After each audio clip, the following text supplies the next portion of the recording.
나는 사명을 수행해야겠다. 사명 생활을 해야 하지 않느냐 하면 일을 하는 것으로 생각합니다. 그래서 교회에서도 교회 출석을 하면 뭐 몇 년 안 되어서 일을 자꾸 시킵니다. 충성 봉사해야 하지 않느냐. 가만히 있는 것이 불신앙이라고 생각합니다. 그래서 자꾸 일을 시키는데 그것이 옳지 않죠. 사명하면 첫째는 본연의 사명이 있습니다. 사람이 기본이 있지 않아요? 신자면 기본적으로 자기 사명이 있습니다. 잘 존재하는 것, 존재적인 사명이 있습니다. 예수 그리스도를 믿음으로 그리스도와 연합하면 그 그리스도와 연합한 자기 자리가 있잖아요. 지체, 분자인 자기 위치가 있습니다. 자기 자리를 잘 지키는 것, 그것이 중요한 사명이죠. 자기 자리도 잘 지키지 못하는 사람이 일한다고 앞장서서 이것저것 휘두르고 나가면, 충성 봉사라는 미명하에 행하고 나가면 그것이 오히려 교회 행보에 해악을 끼칠 수 있습니다. 그러니까 인간 본연의 사명, 자기 위치를 잘 지키는 것이 첫째 사명입니다.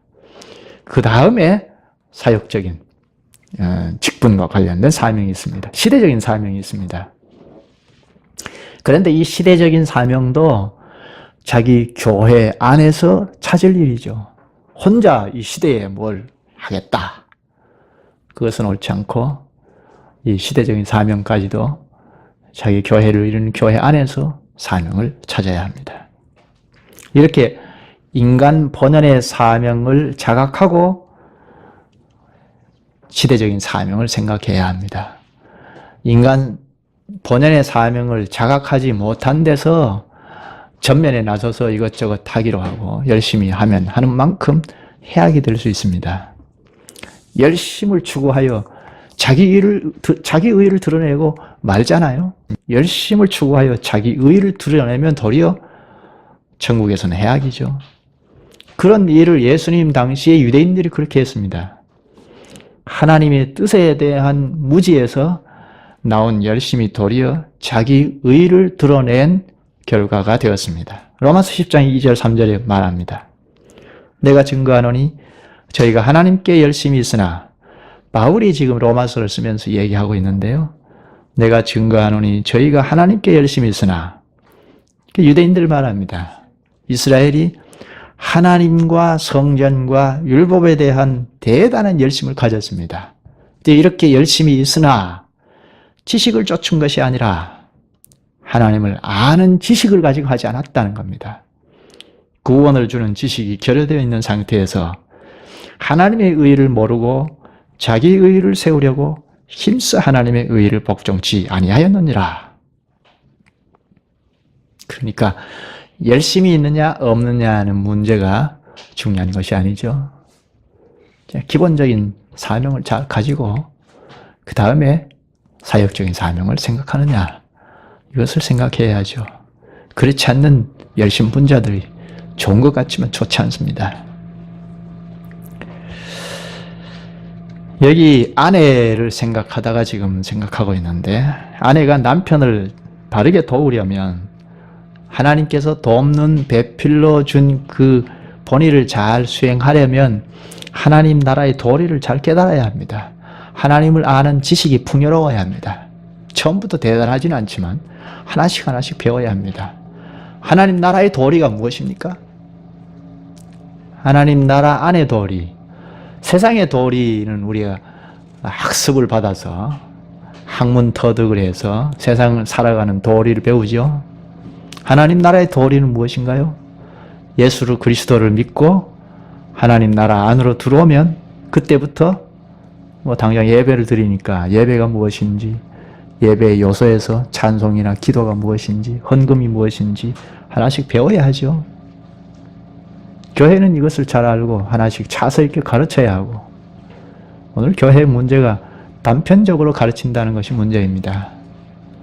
그러니까 기본적으로 그리스도와 연합하여 교회를 이루고 살면 1년, 2년, 3년 이렇게 살면 예배에 대하여는 잘 알아야 하죠. 예배가 무엇인지, 찬송, 기도, 헌금이 무엇인지, 하나님이 받으신 것이 무엇인지, 그렇지 아니하는 것이 무엇인지 잘 알아야 하죠. 그리고 구원의 백성으로 사는 것이니까 구원의 전모에 대해서도 잘 배워서 깨달아야 하죠. 잘 가르쳐야 하고 잘 배워야 합니다. 그리고 교회에 예배를 드리는 이 교회 생활을 하는데 교회가 무엇인지 알아야죠.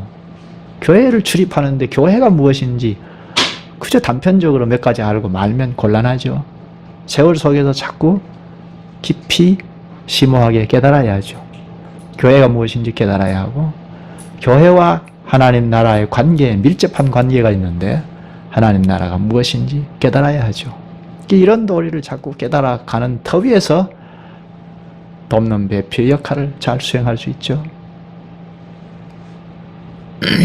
이런 깨달음이 없으면 남편을 잘 도울 수가 없습니다. 깨달아야 남편의 사명도 귀한 줄 알고 잘 도울 수 있죠. 그러니까 항상 첫째는 하나님의 말씀을 신선하게 공급을 받아야 합니다. 말씀을 공급을 받지 아니하면 남편은 내 아내가 말씀의 공급을 받는 일에 등한히하면 큰일 났다 생각해야 합니다. 그것이 없는 데서 자꾸 뭐 닥달을 해서 나를 잘 도우라고 왜 못 돕느냐고 100번 해도 의미가 없죠. 아내가 하나님의 말씀에 촉각을 곤두세우고 민감하게 반응을 하고 한다면 희망이 있죠. 그러면 기다려주면 됩니다. 근데 말씀에 대해서 그렇게 신통치 않아요. 그럼 희망이 없습니다. 그러니까 큰일 났다 생각하고 말씀을 그렇게 해서 되겠는가 하고 경외의 심정을 가지고 말씀을 배우자 하고 자꾸 이끌어 나가야 하죠. 그러니까 하나님의 말씀을 신선하게 잘 공급받는다는 것이 제일 중요하고, 그리고 남편은 가장으로서 역할을 어떻게 해야 합니까? 가장으로서의 남편의 역할은 무엇입니까? 남편은 돈이나 벌어주고 생계 유지에 필요한 것을 공급해주는 책임만 다하면 남편이 되는 것이 아니죠. 하나님 나라 사명을 뚜렷이 인식해야죠. 하나님 나라 사명을 뚜렷이 인식한 가운데 아내를 이끌고 갈 수 있어야죠. 아내를 잘 이끌어 갈 수 있어야죠. 그러기 위하여 먼저 하나님 나라의 도리를 깨달아야 합니다. 아내만 깨닫는 것이 아니라 오히려 남편이 더 잘 깨달아가야 하죠. 그래서 깨달아가는 터위에서 천국 백성은 이렇게 살아야 한다. 하나님 나라 백성은 이것이 옳지 않느냐. 이런 이상을 가지고, 뚜렷한 이상을 가지고 실천하고 실현하고, 그리고 아내를 이렇게 가자. 그렇게 해야 하지 않겠습니까? 이것이 옳다. 이렇게 가자. 하고 신령하게 이끌어갈 수 있는 것이 남편의 역할이죠. 남편이 거기에 대해서는 무디고 갈팡질팡하면 가정에 제대로 설 수가 없습니다. 남편으로서 잘 지도하고 선지자, 제사장 노릇을 할 수 있어야 합니다. 그리고 혼자 나오는 분은 자기의 사명이 있지 않습니까? 자신의 사명을 바로 깨달아서 수행할 필요가 있죠. 고린도전서 7장 16절에 보면 아내 된 자여 내가 남편을 구원하는지 어찌할 수 있으며 남편 된 자여 내가 내 아내를 구원하는지 어찌할 수 있으리요. 그러니까 자기 사명을 잘 수행하면, 남자 혼자 나온다면 남자로서 자기 사명을 잘 수행하면 아내를 그 모습을 보고 구원의 백성으로 나올 수 있다는 겁니다. 반대로 아내도 마찬가지입니다. 베드로전서 3장 1절에 보면 아내 된 자들아 이와 같이 자기 남편에게 순복하라. 이는 혹 도를 순종치 않는 자라도, 남편이 도를 순종치 않아도, 불신자라도 말로 말미암지 않고 그 아내의 행위로 말미암아 구원을 얻게 하려 함이니. 아내가 남편을 어떻게 구원하겠습니까? 사람이 사람을 구원할 수 없죠. 그런데 그 아내가 행위로 말미암아 그것을 보고 남편도 따라 나올 수 있다는 것입니다. 구원의 백성이 될 수 있다는 것입니다. 하나님이 아내를 쓰시는 거죠. 이렇게 우리가 우리의 위치를 잘 지키고 잘 존재하고 살면 옆에 있는 사람들에게 영향이 미쳐지죠. 그것이 복음 전도의 진가가 아닐까요? 오늘 여기까지 하겠습니다.